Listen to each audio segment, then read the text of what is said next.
Okay, so today's tomato review is going to be on the Thessaloniki tomato. I believe that's how you say it. The correct spelling will be in the title and description as always.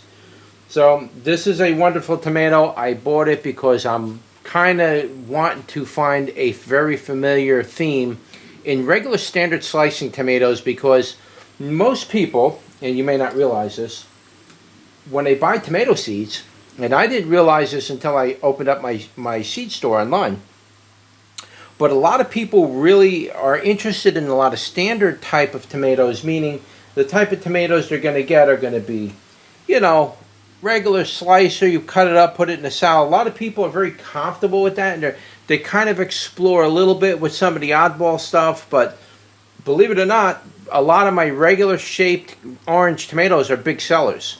And the reason why they are is because I guess people are just very comfortable with that type of tomato. They don't want to mess around with flavor too much. They don't like shapes too much. Just get the regular size ones and they're happy with it. So that might be, why I sell so many regular type red tomatoes more than I sell some of my real oddball stuff. Though I do have some dedicated tomato collectors that do buy a lot of the oddball varieties. But believe it or not, these red tomatoes really do sell. And so let's take a closer look at the Thessaloniki tomato. Okay, that's what it looks like. This is a larger one. I've probably got about a dozen more on a plant that are still green, but the plant is really starting to die off, and I think I may have to pick them green, which is no problem. I just got to get them to ripen really quickly, because my whole table area down here will fill up with tomatoes, and keeping track of which tomatoes which, especially when you're growing all red type tomatoes like that, it could get mixed up very easily. So I really like to wait till they're ripe, do my review, clean them up, de-seed them, get them into my, as you can see here is my tomato bowl. I'm doing a bunch of reviews today. I'll probably fill this bowl about a dozen times by the end of the day. Fill up probably about 8 gallons in sauce by the end of the day. And I do that on an average, not to digress too much, but I do that on an average about 3 or 4 times by the end of the season. So I usually end up with a ton of tomato sauce. But anyway, here it is, just the center of it. Hopefully you can see that. It's a beautiful center on that. Look at that. I think I got to block out the background there. Look at the center. Guys, it doesn't get better than that. If you're looking for a straight cut type tomato or standard slicer, it doesn't get better than this, guys. Look at this. That is a perfect tomato right there. My mouth is watering getting ready to eat these things, because I know they're good. Wow, look at that. Look at how juicy and delicious that looks. I'm going to do a bricks test on it for you guys, but I know right without the bricks test, I can tell you right now, just by the shape and the feel of that tomato as I cut it, no, that's perfect. And that's a very ripe one. That is just before it starts to get spots and starts to get funky looking.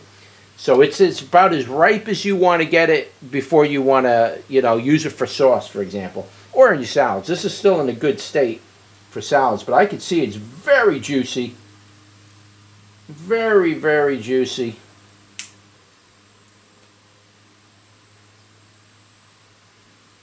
It's running a little low. It's about a 4 on the meter, which tells me that it's going to be a very tangy tomato and not very much sweetness.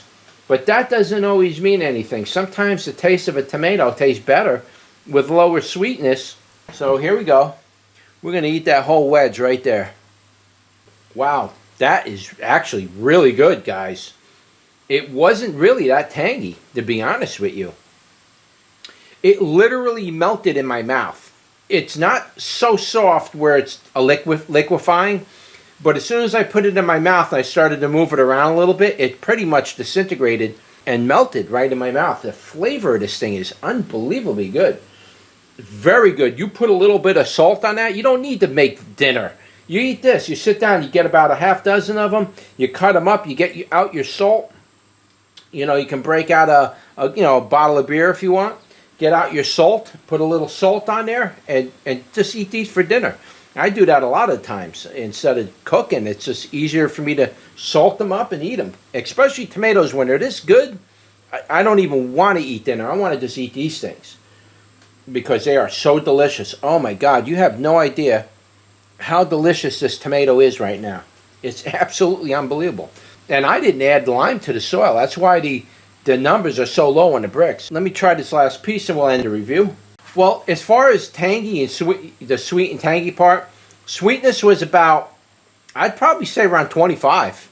24, 25, something like that. Tangy was probably somewhere around the same thing, like 25, maybe 26 with the seeds, 27 with the seeds.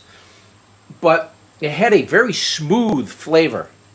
Very smooth when you eat it. Very nice, soft texture in your mouth. It's not chalky and dry when you eat it. You're like, ah, this is disgusting, you know. This was absolutely melted in your mouth. The flavor of it, the aftertaste, that tomato aftertaste is what I am after this year. That's why I'm growing so many of these tomatoes. A lot of the oddball ones, you know, these type of tomatoes, the really funny shaped ones, they have it, but a lot of times they have other overtones and undertones with that flavor that hits the back of your tongue, and you got to be in a mood for that sometimes. This year, I really been wanting to focus on the tomatoes that hit that aftertaste part of your tongue and just hang out there for a while and deliver that delicious red fulfilling flavor over and over. And this is one of those tomatoes that's doing it, definitely this year. Absolutely, for sure. Now, I got one here that's maybe not so ripe, so maybe that one won't be as good. Now, this would be like what you would get in a store, for example. If you look at this, this is the type of tomato you're getting in a store. It's about the ripeness, it's about the color, the size. This is a general size tomato.